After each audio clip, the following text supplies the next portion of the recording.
Nós já encerramos a unidade 2, né? Aí agora já é o início da unidade 3. Unidade 3, seção 1, tecnologia de cereais e amilásticos.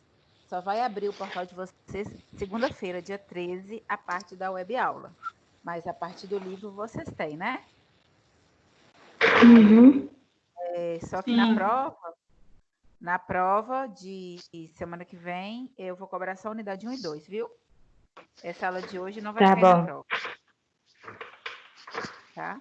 Aí nós teremos segunda-feira prova de higiene micro, terça-feira outra sala, quarta-feira com vocês é só segunda e hoje, né? Aí segunda higiene micro e a de quinta, essa matéria de hoje vai ser quinta que vem. Certo? Certo. Então vamos lá. Tecnologia de cereais e amiláceos.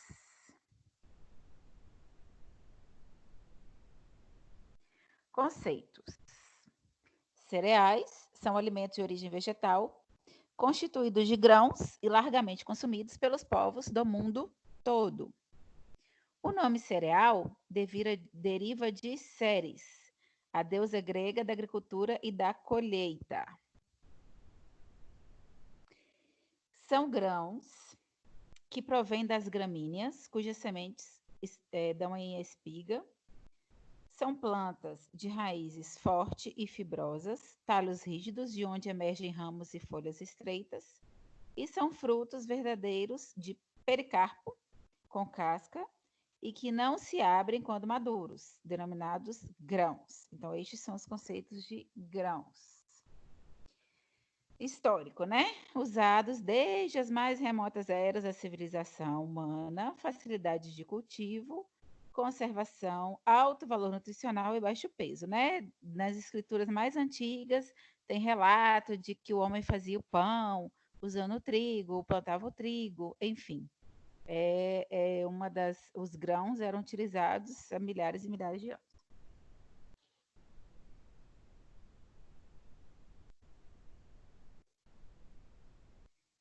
Estes são os principais cereais, né, que a gente conhece.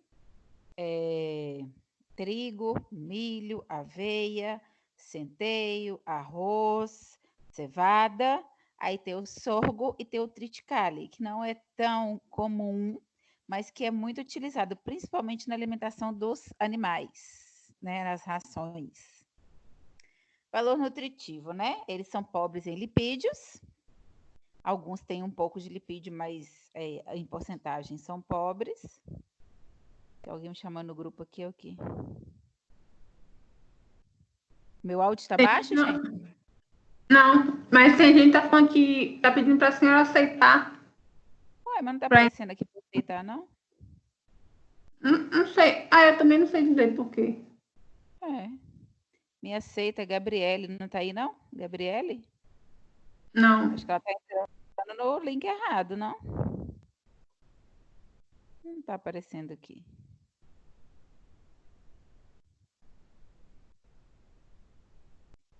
Gabriele de Pado, me aceite. Não tá aparecendo para aceitar.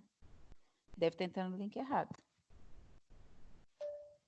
Eu acho que você está entrando no link errado. Olha aí pelo link que o pessoal mandou no grupo. Então, vamos lá. Eles são pobres em lipídios, possuem pigmentos como as antocianinas, que é o trigo vermelho, e as antocxantinas, que é o milho. Não sei se vocês já viram, mas tem várias tonalidades de milho. Tem milho roxo, tem milho quase preto. Não é só o milho amarelinho que a gente conhece, não. Minerais, né, no córtex, que são cálcio, ferro, sódio, cloro, potássio, magnésio, manganês, cobre, vitaminas do complexo B e do complexo E. E os sais minerais integrais são ricos em celulose, fibras, né? Quais são, gente, os cereais integrais que a gente mais utiliza no dia a dia? São ricos em fibras. Aveia? Não. Aveia, o que mais?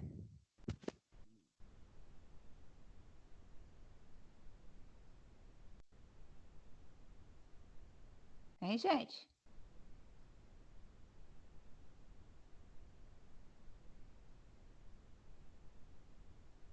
Só aveia, gente. Qual é o outro cereal integral muito consumido?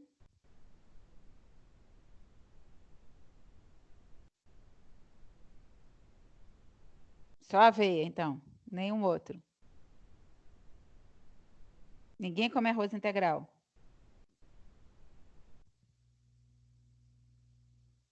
Hein, gente? E o arroz integral? Também. Também. A gente tem vários cereais integrais.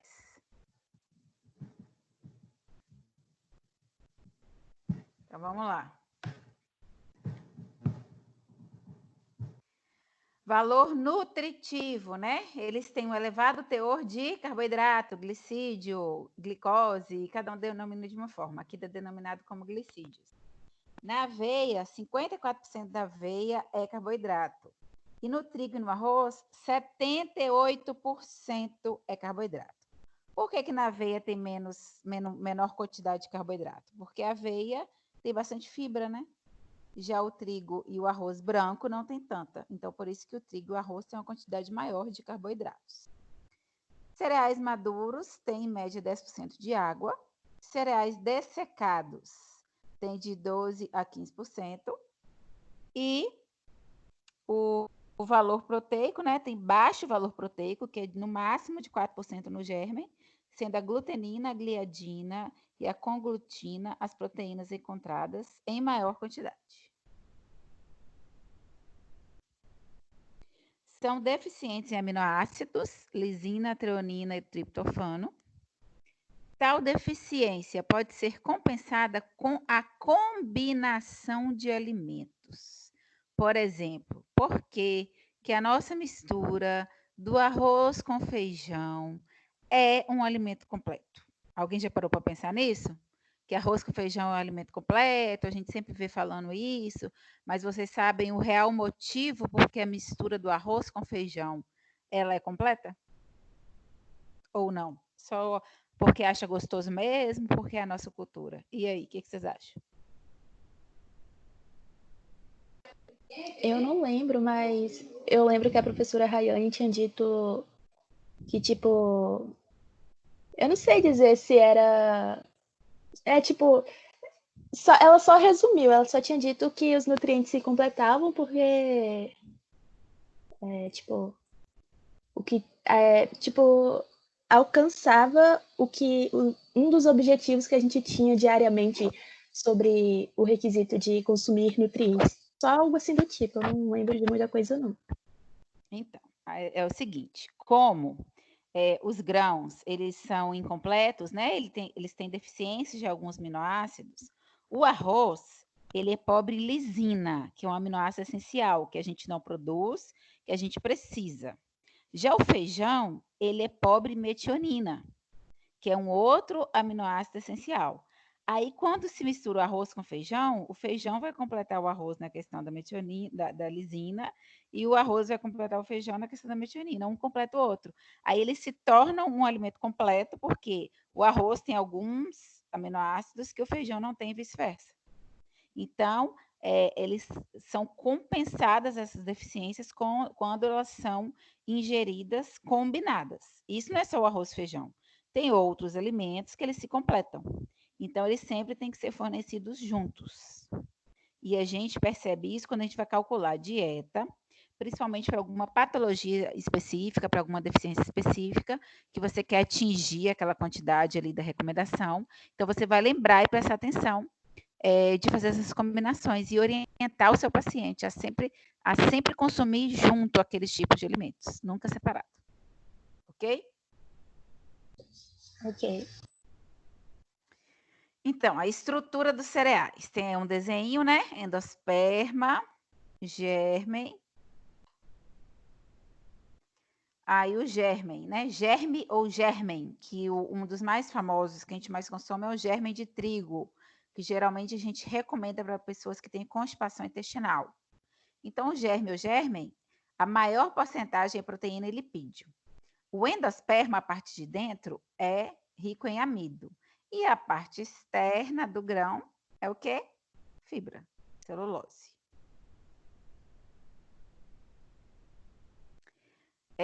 Aí aquele pouquinho de proteína que a gente encontra, né? As proteínas dos cereais, elas podem variar de 1 a 13% de proteína, a depender desse cereal.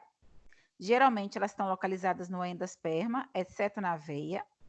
São encontrados 4 tipos de proteína: albumina, que é solúvel em água, globulina, que é solúvel em solução diluída de sal, prolaminas, que são solúveis em solução alcoólica, né?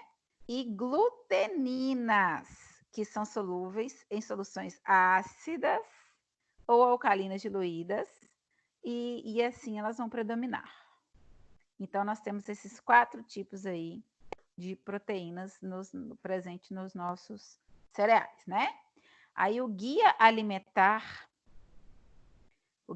da população, né?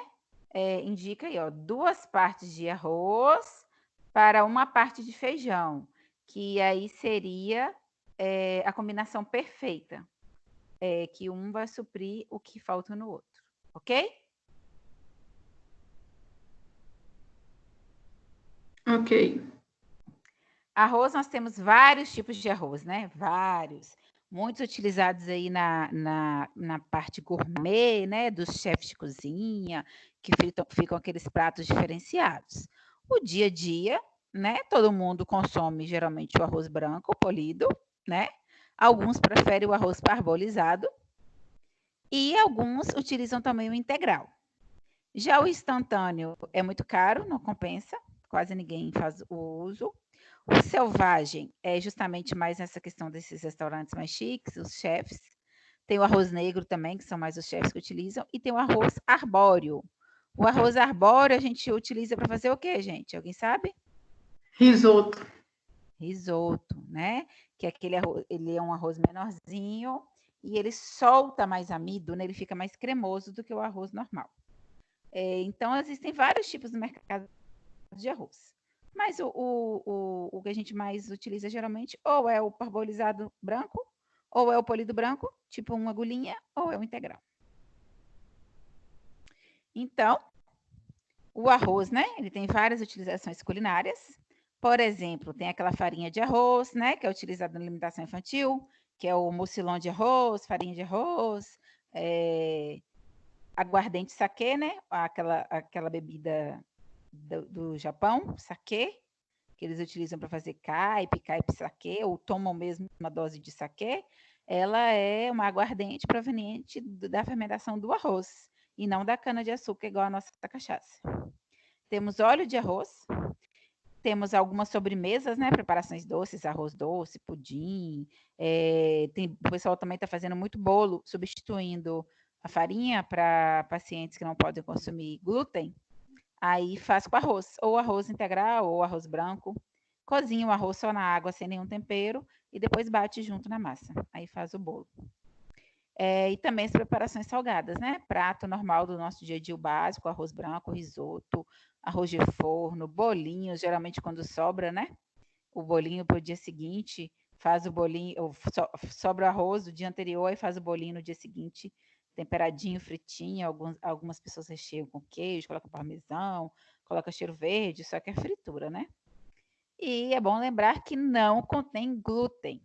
Então, hoje, com essa onda aí do glúten, do barriga de trigo, que as pessoas acham que todo mundo tem problema com glúten, que não tem, que é mentira, né? A pessoa celíaca realmente, ela não pode consumir nada, nem esse óleo aí de arroz ela pode consumir.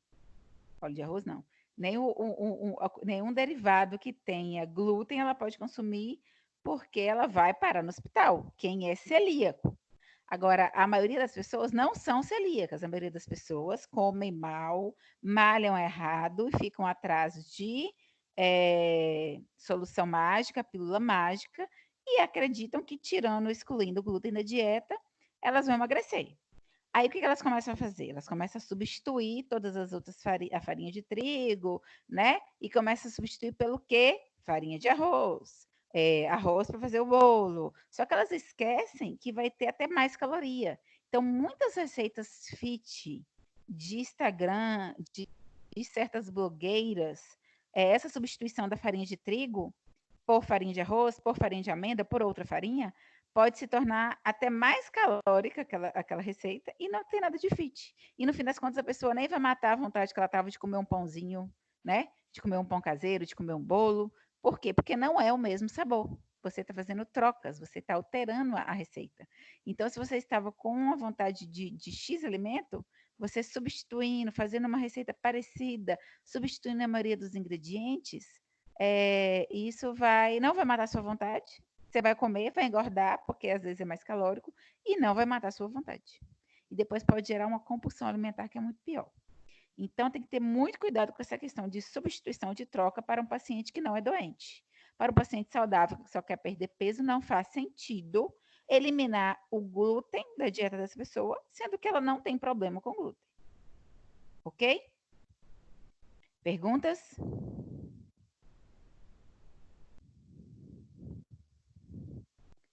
Então, vamos lá. Estrutura versus valor nutritivo, né?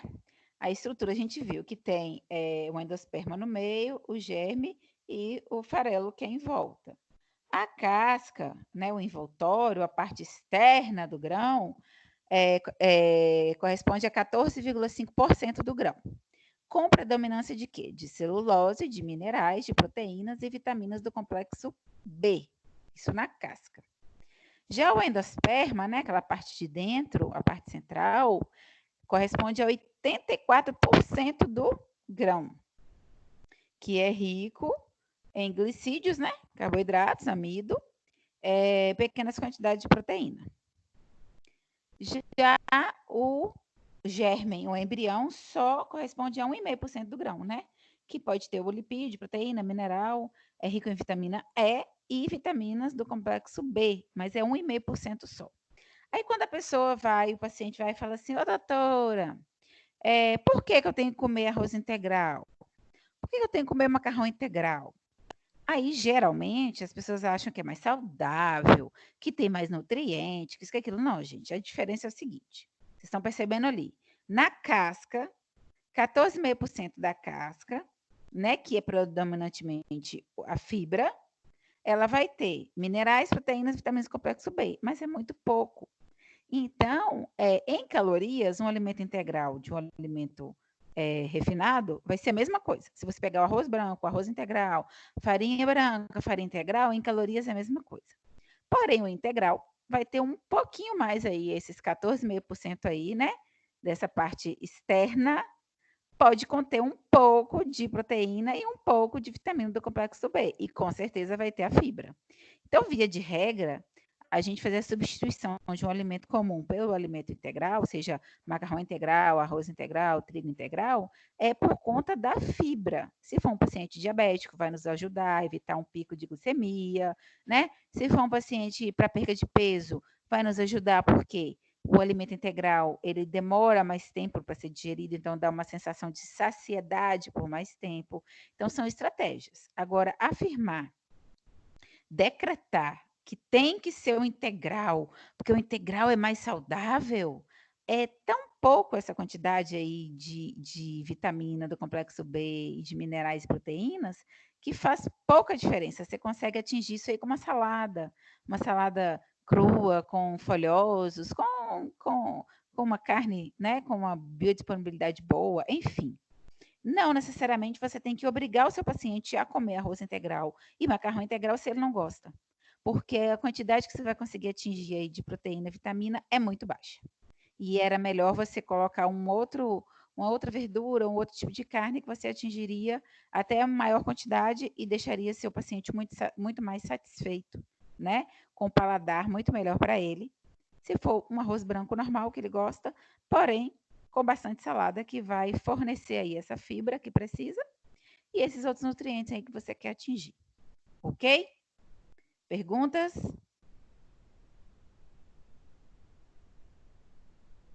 Não. Essa aqui já é a unidade 3, né, professora? Nem vai cair na prova, não. Não, não vai cair na prova agora, mas vai cair na prova que vai vir pronto. Ah, não, essa matéria não é blended, não, né? Você ia falar que ia cair na matéria que vem pronta da Croton. Mas é minha mesmo, outra prova, mas vai cair só na outra. Então, vamos lá. Estrutura do grão de arroz. Oryza sativa. Aí o grãozinho de arroz, tá vendo? O grão, o farelo e a casca, né? Então, o integral, ele vai ter essa casca. A diferença é essa. Aí, nessa casca, que equivale a 14%, vai ter um pouco de minerais e um pouco de vitaminas, né? Que só o grão não terá. Então, arroz polido, que é o arroz mais consumido, né? Fornece de 70% a 80% das calorias de uma dieta normal. Cocção, calor misto, né?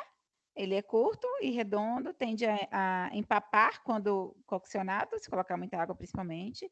Pode ser utilizado para preparar o arroz doce também, né? Ou na cozinha oriental, aquele arroz menorzinho lá da comida japonesa. Tem o grão médio, comprimento 3 vezes maior que o curto e redondo. Mantém solto após o preparo, né? Ele não fica empapado. É utilizado em preparações salgadas ou doces, mas sua característica torna mais indicado para a preparação de risotos e o arroz de grão longo, que é o mais comumente utilizado na preparação tradicional do nosso dia a dia. A sua cocção, dentro da técnica, né? Quantidade de água adequada, torrando, ele vai garantir aquele arroz soltinho que todo mundo gosta, né? Fresquinho, soltinho, da hora, com bastante alho. Tem gente que não gosta, né? Mas eu acho que a grande maioria adora um arroz fresquinho do dia ali com bastante alho. E aí tem quem não goste, ok. Quem não gosta, beleza. Você não precisa de colocar na dieta das pessoas esse arroz.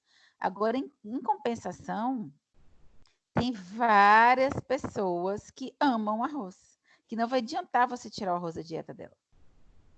Porque ela vai comer escondido e vai ser pior. Então, é melhor você colocar um pouquinho, 2 colheres de sopa, 3 colheres de sopa no máximo. Que aí você vai estar conseguindo, né, agradar o seu cliente e evitando ali uma compulsão alimentar, ou que ele coma errado, ou que ele ultrapasse as calorias do dia. Estão falando aqui no grupo que tá gente querendo entrar, vocês estão vendo isso?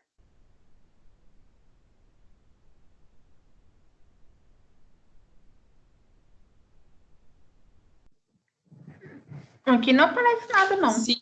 Não dá, nem para mim, para aceitar, não tá aparecendo nada. Porque geralmente aparece aqui, ó, nos Ó, participantes. professora, sabe onde é que eu tava? Ah, Tava na matéria de higiene, bem lá esperando. Eu tô aqui estudando pois pra é. matéria e eu tô aqui esquecendo. Por isso, eu falei assim, meu Deus do céu, já tem... Que dia vai ser a prova Tá. Que prova, gente. dessa matéria aqui? Quinta que vem. Ah, quinta que vem. O que, professora? A prova dessa matéria vai ser quinta que vem. Ô, professora, deixa pra outra, já vai ter de higiene, outra na terça-feira. Não, de Aí higiene é as outras duas deixa pra outra segunda. semana. De higiene é Pois é, e segunda. quinta tem a sua de novo. E quinta é de tecnologia. Ô, Então vai ser professora, deixa na pra próxima. Trabalho. semana. Gente, vai ser igual trabalho, gente. Vai ser online, vocês vão fazer de casa. Não vai ser prova na sala de aula. Vai ser algum trabalho que vocês vão fazer e devolver pelo AVA. Não tem segredo, não. Então, vamos voltar aqui pro Medo eu arroz. estou, viu? Hã? Medo eu estou dessas provas. Arroz. Fala não, viu? Parbolizado. O arroz parbolizado vocês conhecem, né, gente? Quando você vai comprar arroz, sei lá, o arroz normal, o tipo 1, agulhinha, polido, e tem o parbolizado sempre ao lado. O parbolizado tem pessoas que preferem porque ele fica mais soltinho. Principalmente em restaurante, utiliza só parbolizado, que não precisa colocar tanto óleo. Então, é uma economia financeira, não precisa de óleo para fazer aquele arroz. Então, e ele fica mais soltinho, ele não fica empapado, não corre risco de errar a mão. Então, muitas cozinheiras preferem utilizar o parbolizado. Na merenda escolar lá de Mucuri, eu não compro parbolizado. Eu compro o agulhinha normal, igual eu compro na minha casa.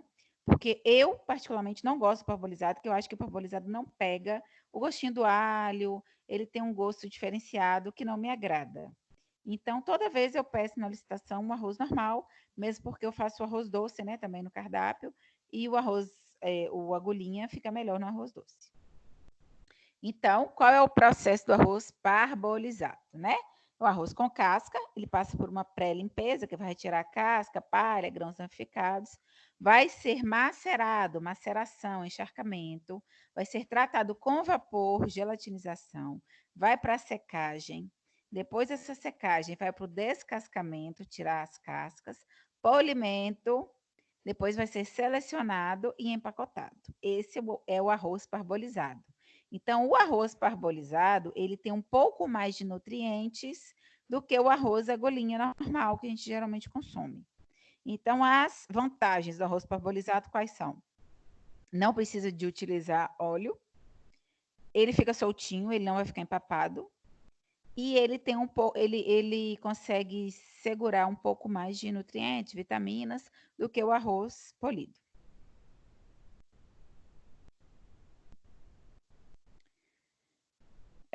Aqui, ó, aqui tá a comparação dos dois. Arroz polido versus arroz parbolizado, né?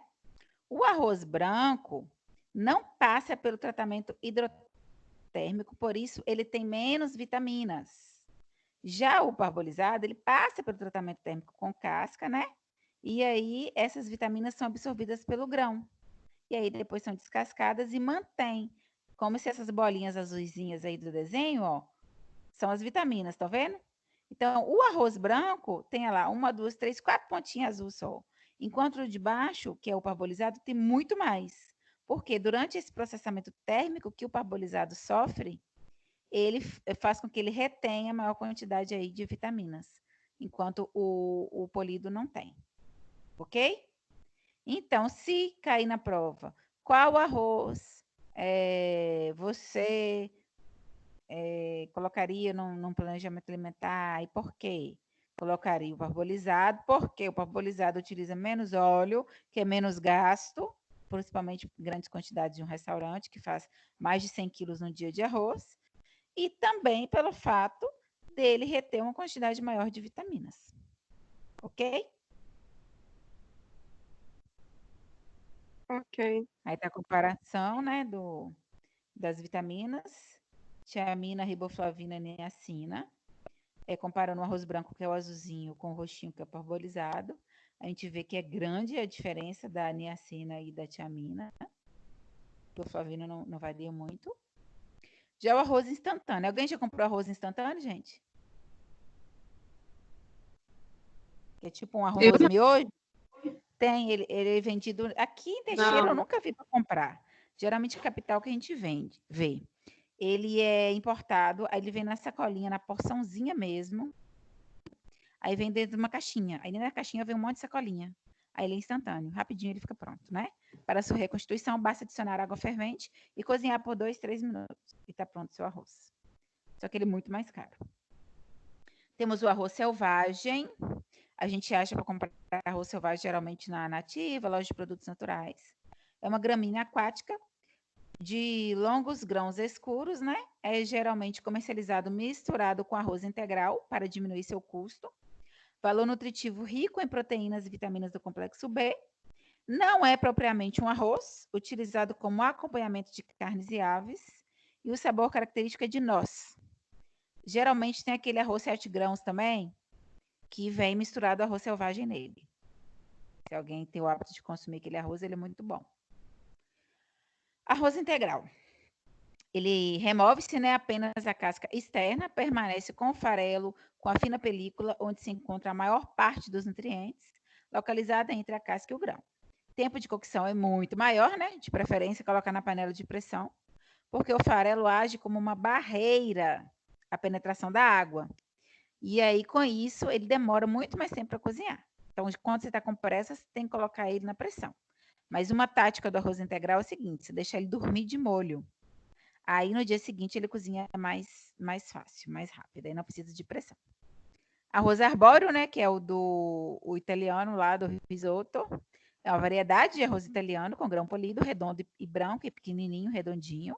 No processo de cocção, sua consistência fica tenra, al dente e cremosa, pois ele tem uma capacidade de absorver grande quantidade de água, sem que ele desintegre, desmanche, né? E devido a essas características, é utilizado no preparo do risoto, que com os outros a gente não consegue. Arroz vermelho é um tipo de grão integral com coloração vermelha.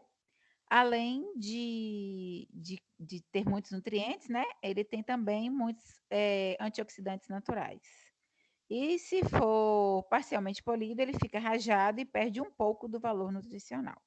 Também é mais utilizado nessa parte mais gourmet. Cevada, tem algum adventista aí que faz uso de cevada? Ou tem quem goste de cevada? Que os adventistas, né, de acordo com a religião, eles não tomam o café preto, eles tomam a cevada. Então, a cevada é o mais antigo dos cereais cultivados. É rica em cálcio, fósforo e potássio. É usada no preparo da cerveja, né, com malte. E pode ser consumida em mingaus ou com infusão em substituição ao café. Tem pessoas que gostam. Eu nunca experimentei, para falar a verdade, sem ser a cerveja. Mas em substituição ao café, eu nunca experimentei. Então, eu não sei realmente se é bom ou se é ruim, porque eu sou viciada em café. O dia que eu não tomo café, minha cabeça dói. Eu não posso ficar sem tomar café. Então, eu nunca me imagino substituindo o café por outra bebida, entendeu? Mas tem gente que compra cevada e que adora. Tem gente que nunca nem tomou café na vida. A pessoa que já nasce na família que é adventista, né? Nem experimenta café preto. É só cevada. Então, para ela é gostoso, porque ela nunca experimentou café. Centeio é um cereal originário da Ásia. Contém vitaminas do complexo B, ferro, manganês, zinco, cobre, potássio. Possui pouca quantidade de glúten. E para o preparo de pães é preciso misturar farinha de trigo para que o pão não fique duro demais, né? A farinha de centeio é obtida pela trituração. Daí a coloração escura e a conservação dos nutrientes, né? Aí, geralmente, aqueles pães de dieta, pão preto, vocês já viram?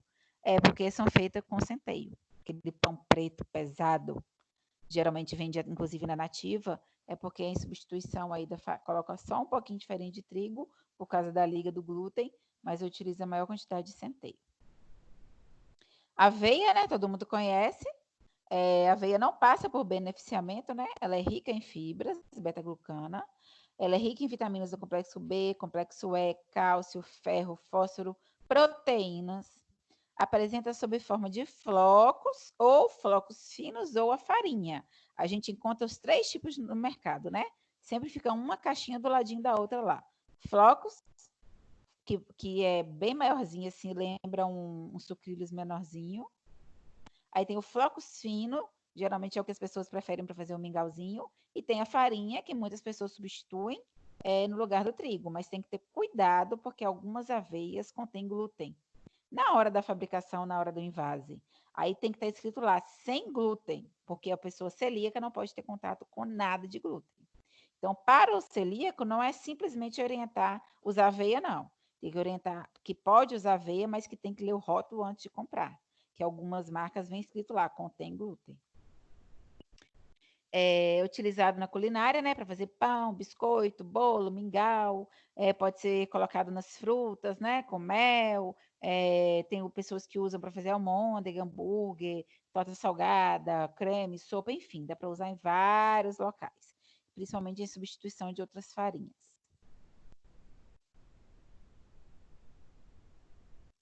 Milho, né? Eu acho que todo mundo gosta de milho. Eu não conheço uma pessoa que não gosta de milho. Eu conheço pessoas que não gostam de azeitona. Eu conheço pessoas que não gostam de ervilha. Agora, milho. Eu acho que eu nunca conheci uma pessoa que não gosta de milho. Não é possível. Milho, né? Consumido, cozido na espiga, ou na forma de conserva, ou como ingrediente de preparações, pipoca, canjica, cuscuz, fubá, né?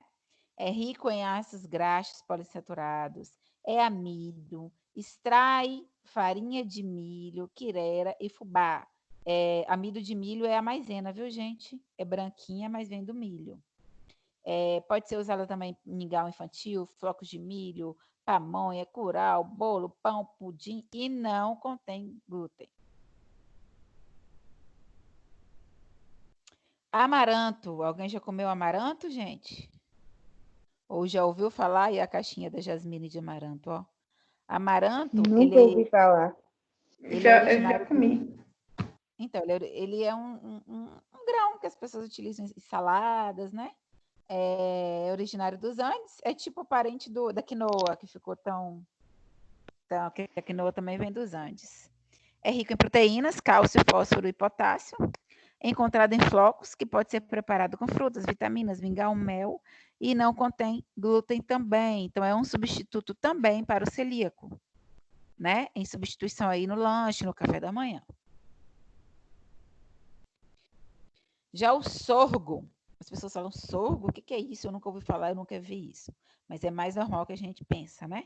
Ele é usado, os grãos de sorgo são usados principalmente no alimento, né, de aves e suínos, bovinos, equinos e pequenos animais em menor porção.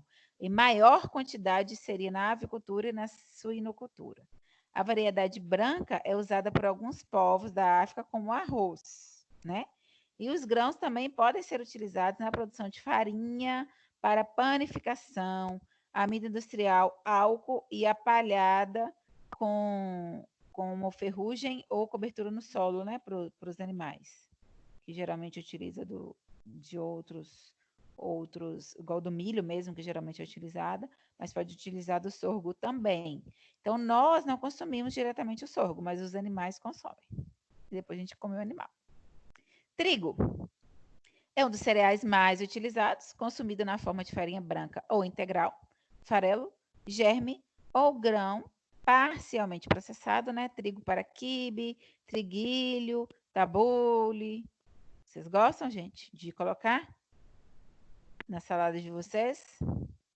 Porque tem que ter cuidado, porque pelo fato de ser o triguilho ali, fazer o tabule, né? Tá ali com alface, com pepino, com tomate, acha que é light, que é fit, mas ele tem muito carboidrato. Então tem que ter cuidado quando vocês não é para comer à vontade. Se você está consumindo ali um quibe assado, um quibe de forno, você já está consumindo carboidrato. Você vai consumir só o quibe com uma salada, você não vai colocar o arroz. Se você está consumindo ali o triguilho no tabule, a salada, você vai comer o tabule com uma carne e o feijão se você quiser. Mas você não precisa de colocar o arroz, que você já está colocando carboidrato. Então tem que ter muito cuidado. Moagem dos grãos, né? Os grãos passam por um processo de trituração, onde serão extraídos os vários tipos de farinha, inclusive sêmola e semolinha. Vocês já ouviram essa palavra, gente? Sêmola? Onde que a gente vê isso escrito? No macarrão. Macarrão, né? Sêmola e semolina, resultado da moagem incompleta dos cereais. Possuem textura granulada, geralmente grossa, obtida da moagem de grãos duros, sendo a parte nobre do trigo, do milho ou do arroz. A semolina possui granulação intermediária entre sêmola e a farinha. Farinha de trigo, obtida a partir de moagem do grão. Quanto maior o grão de extração, mais nutrientes vai ter essa farinha. Quanto mais refinada a farinha, menor é o rendimento do grão e menor é o teor de nutrientes. A adição de ferro e ácido fólico é obrigatório desde 2004, né? Toda farinha produzida no Brasil, necessariamente, ela tem que ter adição de ferro e ácido fólico. E a identidade e a qualidade da farinha de trigo é controlada, né? Através dessa portaria aí, de número 8 de 2005. Professora, Oi. volta o slide, por favor. Sim. Como assim, quanto mais refinada é menor o rendimento? Tipo, literalmente o rendimento, ele tá dizendo? Não, quanto maior é o grau de extração, mais nutrientes vai ter, né? Quando você vai fazer a moagem do grão. Só que quanto mais refinada é a farinha, nós temos a farinha integral e temos a farinha refinada. A integral, ela tá ali com o grão inteiro. Ela foi moída do grão inteiro, com a casca, com o amido dela, com os nutrientes dela. E quando é a refinada, é o quê? Você retirou a casca. Você retirou grande parte dos nutrientes. Então, quanto mais refinada, menor vai ser a quantidade de nutrientes e menor vai ser o rendimento do grão, porque que você tá perdendo. Vamos supor, 1 quilo de trigo integral, quando você vai retirar a casca e refinar, esse trigo, você vai perder grande parte. Então, 1 quilo de trigo inteiro, ele não vai render 1 quilo de farinha, porque você vai estar retirando aí a casca. Então, o rendimento vai ser menor. O Ah, lucro sim, vai ser entendi menor. agora. Pois é, e por isso que vocês já olharam o valor do preço de uma farinha de trigo normal e da farinha de trigo integral? Por que a de trigo integral é mais cara? Já perceberam isso? Que o arroz integral é mais caro, que o farinha de trigo, tudo é mais caro, o macarrão é mais caro. E eles, por quê? Eles alegam que é mais caro porque tem mais nutrientes. Porém, eles tiveram menos trabalho. Porque eles não Sim, tiveram que verdade. refinar aquele grão, né? É praticamente colheu e colocou e embalou. Só que eles abusam porque eles sabem que é um mercado que se preocupa, é o mercado das pessoas que têm mais condições, né? Que compram mesmo, que não ligam para o preço. Que é igual a questão do açúcar, gente. O açúcar caríssimo lá, mascavo, ele praticamente não passou por processamento nenhum. Era para ser o mais barato. Só que aí eles utilizam aí essa questão. Não, mas tem mais nutriente, melhor e tal. E acabam cobrando mais. Mas se você for colocar na balança, essa questão aí, menor rendimento, é porque você vai perder grande parte. Né? Você está retirando Entendi. a casca. Em quilo você está Uhum. perdendo. Aí, ó, farinha de trigo, né? A integral, moagem do grão, trigo completo, 100% de taxa de extração. Você vai aproveitar tudo. Você pegou o trigo inteirinho, moeu e colocou no saco. Integral, 100% de extração. Triguilho, que é aquele do quibe, vai ser o mesmo equipamento, só que o grão ele não vai ser triturado e sim quebrado. Você pode perceber quando você pega ali que você hidrata que ele está quebradinho realmente. Ele não está triturado. E a farinha branca, ele vai passar pela moagem dos grãos, sem farelo e sem o germe. Então, por isso que perdeu, retirou ali o farelo e o germe desse trigo, ficou só mesmo o amido ali de dentro. Por isso que o rendimento é menor. A farinha especial. Baixo teor de minerais, boa porcentagem de glúten e muito alva, própria para bolos, pães levedados e massas. Já a farinha de trigo comum, o processo de fabricação de farinha de trigo admite um pouco de mistura com o farelo da casca. Aí tem uma coloração um pouco mais amarelada, maior teor de minerais e vitaminas, própria para bolos, biscoitos, tortas, pães com menor crescimento. Se alguém já tiver tido padaria, alguém da família tem padaria, ou vocês conhecem uma padaria, geralmente padaria compra essa farinha especial. Ela é muito branquinha, ela parece o polvilho. E essa farinha que a gente compra para fazer bolo em casa já é a farinha de trigo comum. Ela é mais amarelada por conta disso, porque tem mistura com o farelo, né? Para não perder, para não desperdiçar. Por isso também que ela é mais barata. Então, a farinha de trigo, superioridade no desenvolvimento do glúten. Aí nós temos o trigo forte ou trigo duro, que tem um alto teor de glúten, né? Que é utilizado principalmente no pão e no macarrão. Semolina e sêmola é a parte intermediária entre o envoltório e o centro farinhoso, rico em glúten. É utilizado geralmente no macarrão, né? E massa para distender. E o trigo macio ou trigo fraco, que tem uma menor quantidade de glúten, que geralmente é para o bolo. Por quê, gente? O pão, quem faz pão sabe, você tem que ir sovando a massa, porque quanto mais você bate essa massa, mais vai ter essa formação do glúten, que vai deixando aquela massa elástica, que é o que a gente quer para um pão.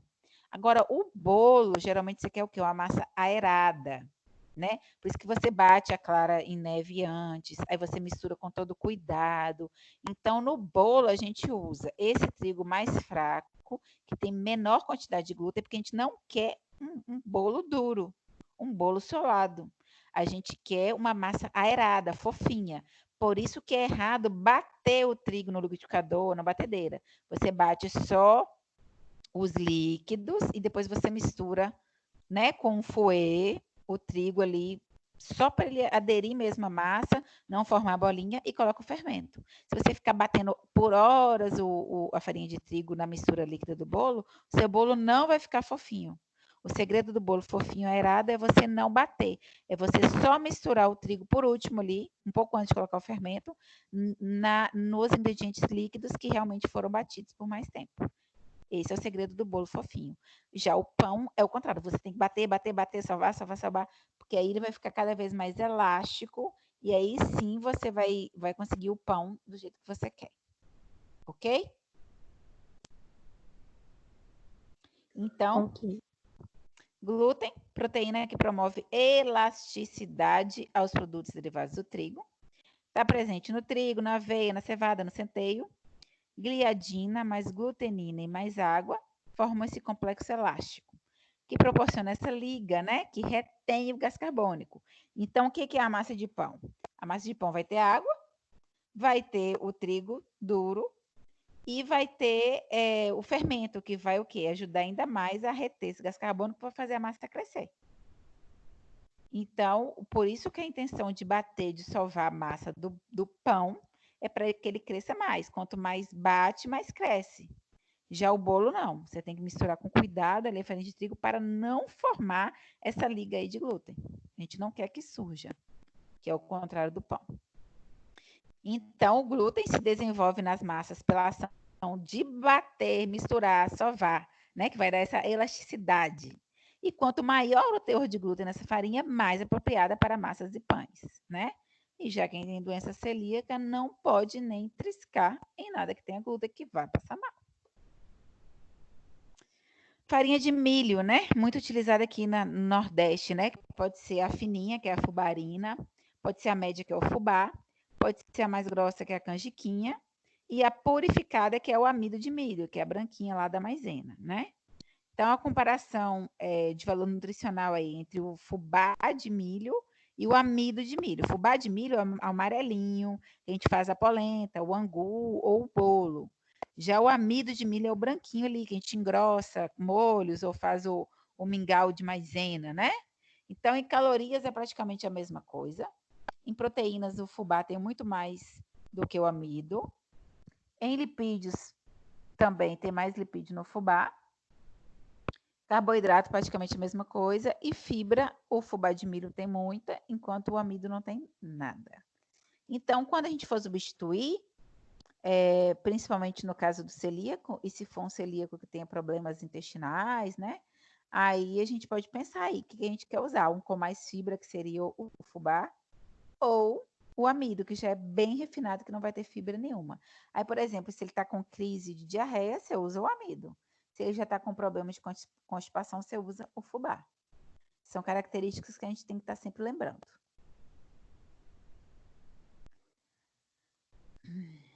Tem alguém mexendo aí no slide. Vamos parar de mexer.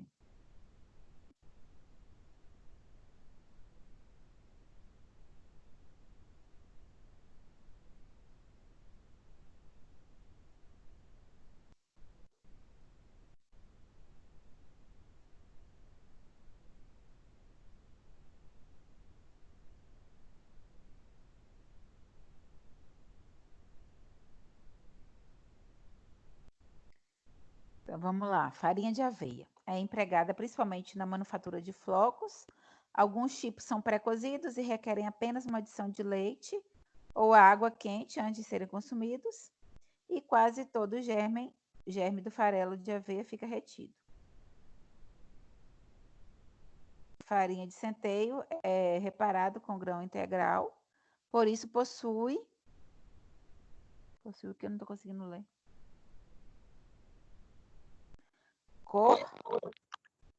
Cor e espessura, Cor né? escura. Escura. Cor escura. Triticale. Alguém já viu triticale no mercado? Alguém já comprou? Triticale é um cereal, mas existe no mercado. Geralmente naquela parte de elementos de dieta. É um cereal híbrido artificial de trigo e de centeio. O nome vem da junção de tricum do trigo e secale do centeio. Triticale é predominantemente utilizado em alimentação animal, fornece mais proteínas, mas menos gorduras que o milho. Os principais produtores são a Alemanha, França, Polônia, Áustria e a China, e é usado combinado com farinha de trigo. Não consigo ler de novo. Pode ser usado.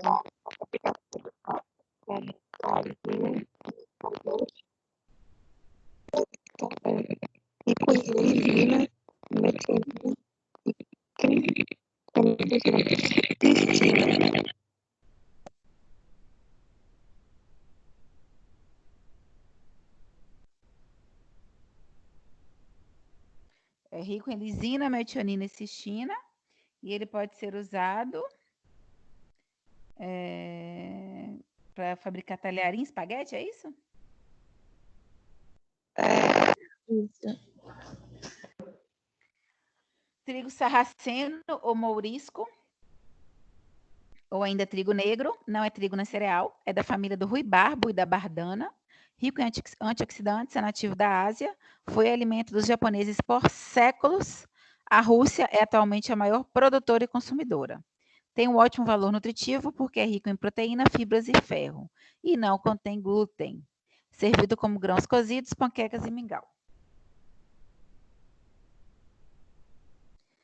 Semolina e a sêmola resultam da parte intermediária entre o envoltório e o centro dos grãos de trigo. Ricas em glúten, são apropriados para a fabricação de macarrão e massas. Tem aspecto mais grosseiro que a farinha e uso tradicional na culinária mediterrânea. Quinoa, que ficou tão famosa, né, há uns 4 anos atrás. Quinoa é um alimento dos povos andinos há mais de 10.000 anos.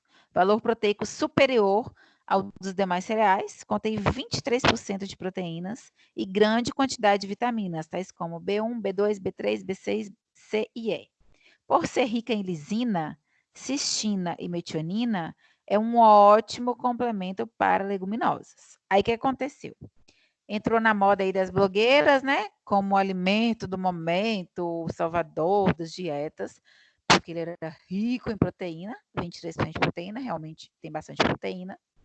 Então, começou a ser consumido e elevou muito o valor da quinoa no Brasil. Chegou uma época aí que estava quase R$100 o quilo.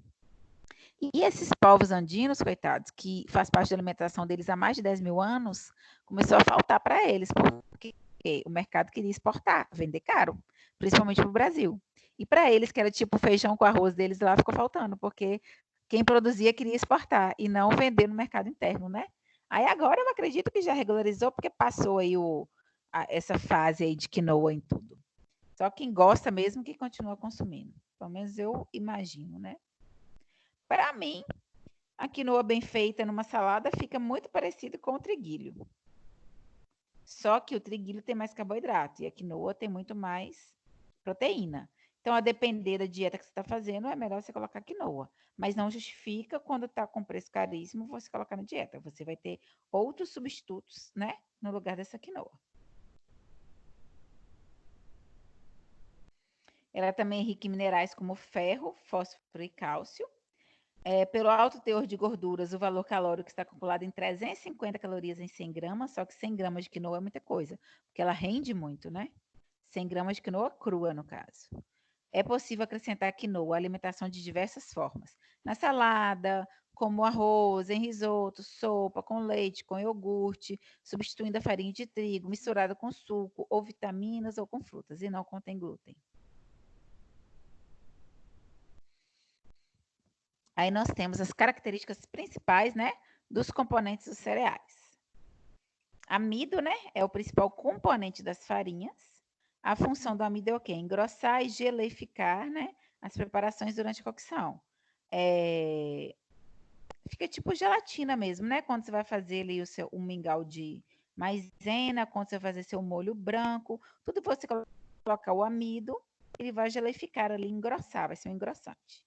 A propriedade física do amido, ele é higroscópico, é insolúvel na água e se dispersam no solvente quando agitadas, e é uma solução coloidal. Então, a modificação do amido começa quando? Começa na gelatinização, né? É a modificação do amido durante a cocção. Vamos lá, gente. Quando vocês estão com... Alguém aí já fez um molho branco, que vocês colocaram aí o amido para engrossar? Alguém já fez? Alguém percebeu que Já. tá Eu. líquido? Aí tá Já líquido, sim. líquido, aí você coloca, na hora que você coloca o amido, se você não misturar, ele começa a empelotar, porque ele já começa a engrossar na mesma hora.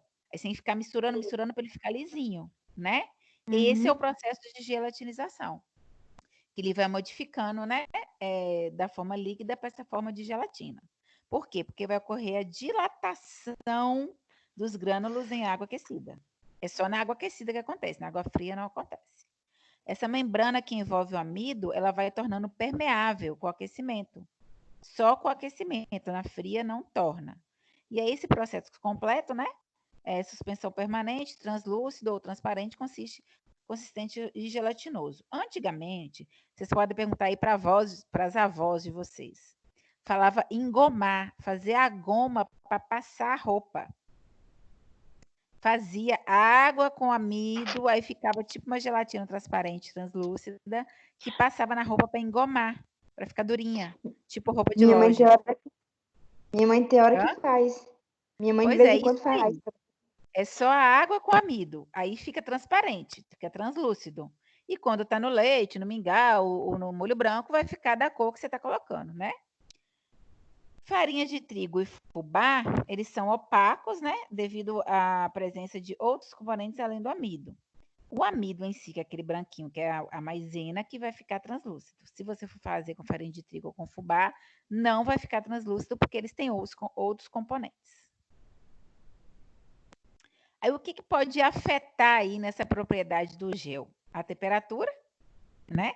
Que até 70 graus fica um líquido viscoso, que é o que geralmente utiliza para usar na roupa. Mais de 85 graus fica sólido gelatinoso e o máximo é 95 graus, que fica a gelatinização realmente. Quando a gente coloca açúcar, né, adição de açúcar, o gel vai ficar transparente e macio. Em excesso, se a gente colocar muito açúcar, ele vai competir com a água, né, pela água, aí vai ficar um xarope, que é quando a gente faz xarope. Muita gente está fazendo xarope agora para o corona, né? Não para o corona. Fazendo xarope caseiro para prevenir, para melhorar a imunidade, para evitar gripe. É isso aí. Geralmente coloca o açúcar com gengibre, com alho, com outras coisas. E aí tem pessoas que querem deixar um pouquinho mais grosso e pode colocar um pouquinho de amido se quiser, para não ficar um xarope muito ralo. E também quando ele encontra o ácido, né, ele vai hidrolisar o amido e vai ficar um gel mais fraco, né? Preparações com ingredientes ácidas, você vai colocar mais amido. Então, vai depender do prato que você estiver fazendo. Se tiver alguma coisa ácida ali, vai precisar de mais amido, porque senão ele vai ficar ralo, vai ficar fraco. Não vai ficar com aquela aparência de gel que você quer.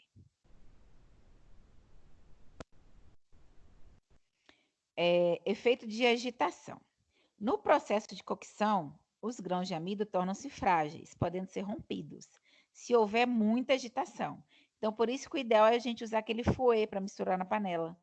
Porque você vai conseguir misturar, mas você não vai ter que agitar tanto, porque aquele fouet ali, ele ajuda a não formar os grãozinhos, as pelotinhas, né? Desse molho que você está fazendo. Tamanho das partículas, né? Com a gelatinização, só se processa à medida em que a água vai aquecendo, né? E vai atingindo esse amido. Quanto menor partícula, menor o tempo. Então, por exemplo, uma farinha de trigo, a cocção demora de 2 a 3 minutos. Né? Já a sêmola, ela demora mais de 5 minutos. Então, por isso que tem alguns tipos de macarrão, gente, tem que prestar atenção nisso também. Quando o macarrão é com ovos, ele cozinha rapidinho. Quando é um macarrão com sêmola, ele demora mais tempo a cozinhar. Por isso que a gente tem que sempre prestar atenção no rótulo do macarrão. Quanto tempo que o fabricante está orientando ali. Cozinhar por 5 minutos, cozinhar por 8 minutos, cozinhar por 10 minutos. Porque vai depender do cozimento do que é feito esse macarrão. Se ele é de ovos ou se ele é de sêmola. Podem observar isso na casa de vocês. Porque que tem algum macarrão que você esquece ali, passa o tempo, fica muito mole. E tem outros que demoram mais tempo para cozinhar. Vai depender da composição, né, do que ele foi feito ali, de que foi usado para fabricar esse macarrão. Destrinização. O que é destrinização? A gente viu gelatinização, agora destrinização. É a hidrólise do amido em aquecimento. É o rompimento dessas membranas, né? Que vão melhorar a digestão do amido e diminuir sua capacidade de gelatinizar. Farinhas desserinizadas são muito empregadas na dietética infantil, por serem mais fácil de digestão, porque o estômago da criancinha ali ainda não está pronta, não está preparada, o intestino ainda não está totalmente amadurecido. Então, em todas as fórmulas que tiver amido, você vai ler lá, farinha desserinizada. Vocês podem procurar na internet depois os rótulos. Desserinização do amido é isso, é tornar a digestão mais facilitada. Retrogradação. Alguém aí é mestre cuca em fazer pudim, em fazer flan, que utiliza amido. Aí você faz, fica lindo, bota na geladeira. No dia seguinte, tá cheio de água. Já aconteceu isso? Soltou água. Você vai fazer uma lasanha para amanhã, por exemplo. Aí você faz agora o molho branco e faz o molho branco, ou com trigo ou com amido. Aí na hora que você vai colocar para assar amanhã essa lasanha, tá cheio de água na vasilha. Ou vocês nunca perceberam isso? Hein, gente? Ou ninguém aí Já cozinha? percebi. Não. Eu nunca Já fiz, percebi. não. Então, o problema que pode acontecer é esse aí, né? É a liberação de parte da água após a gelatinização. Você fez ali o molho branco perfeito, maravilhoso, colocou creme de leite, colocou um monte de coisa. Colocou, fez montou a sua lasanha para amanhã. Só que aí, depois que ela entrou em repouso, né? A rede de amido que estava segurando a água contraiu e expulsou essa parte da água. Aí o molho branco ou o pudim em repouso geralmente pode soltar essa aguinha. Não faz mal. Vai depender. Porque, por exemplo, se ainda for ao forno essa lasanha, essa água vai secar. Agora, a depender se for para vender, né? Que vai contar bem a aparência, as pessoas não vão querer comprar um negócio meio aguado. Então, por isso, na hora de fazer, também tem que escolher, de preferência, o amido próprio para esse cozimento que não vai soltar água, que é esse destrinizado. Então, cocção de cereais precisam, quando é integral, o remolho prévio, que foi a dica que eu dei, né? Se você vai fazer um arroz integral, o ideal é que você deixe ele dormir de molho na água, que é o remolho prévio. Que o grão vai estar hidratado, então a cocção dela vai ser mais fácil, né? Geralmente a gente vai refogar, né? O arroz a gente refoga, por quê? Porque a gordura impede a penetração rápida de água e adesão na superfície. Então, vai fazer o arroz ficar o quê? Quando a gente refoga o arroz, é para quê? Hein, gente? Por que vocês acham que a gente refoga o arroz na gordura antes de colocar água?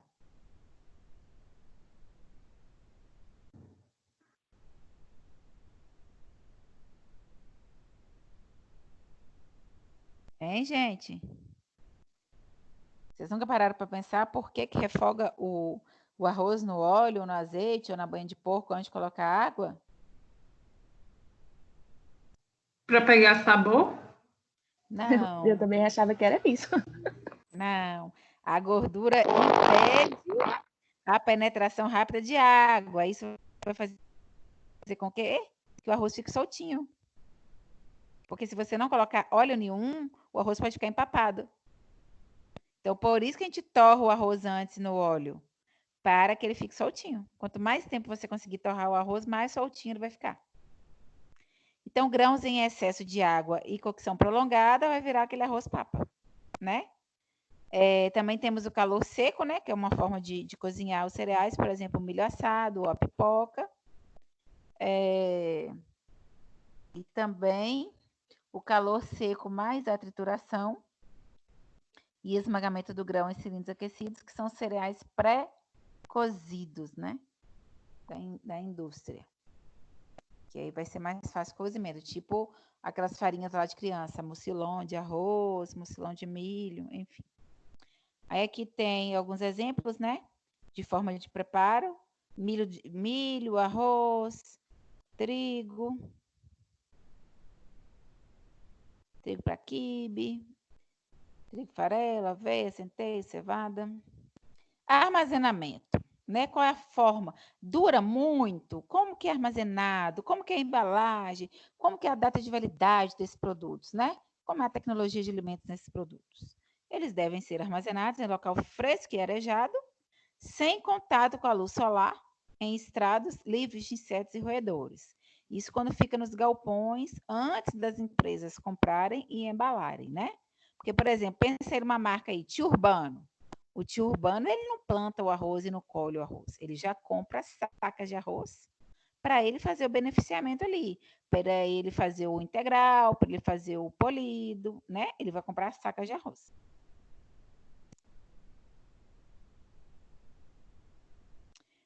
Elementos de crescimento das massas, né? O que faz a massa crescer? Você está sovando a massa ali para quê? Para reter ar nessa massa, né? Para dilatar, para provocar o crescimento da massa. Aí depois você vai fazer o quê? Vapor, aquecimento, forno, para quê? Para expandir, para ficar grandão o seu pão, né? E mais o fermento químico ou o fermento biológico, que vai liberar o gás carbônico, que vai aumentar ainda mais esse crescimento da massa.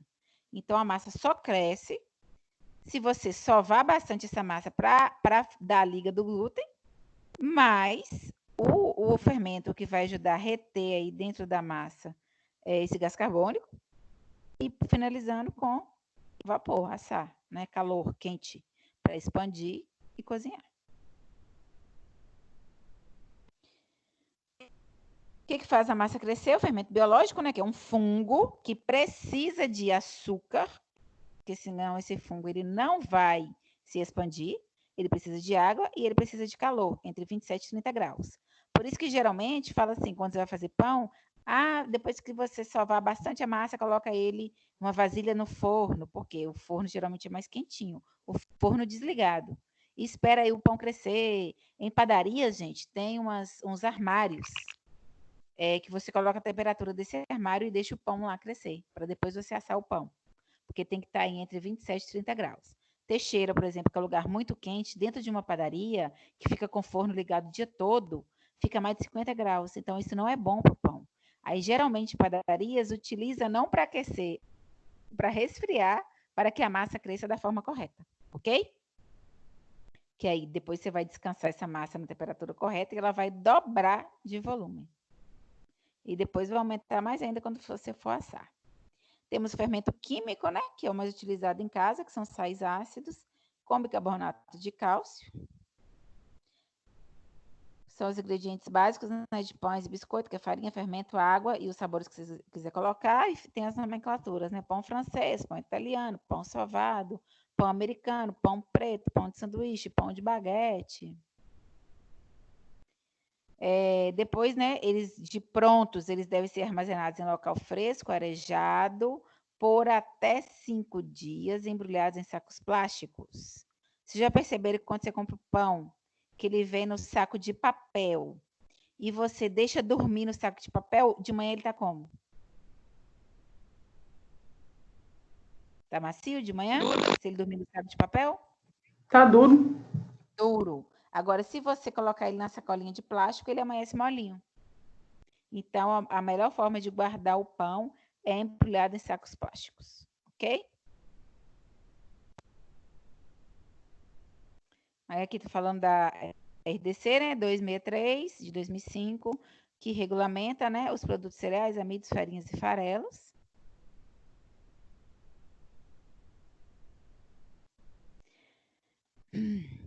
Aí tá falando dos tipos de macarrão que existe, né, argolinha, capelete, Padre Nosso, todas as variações que tem, fettuccine, espaguete, parafuso, fusilli, penne.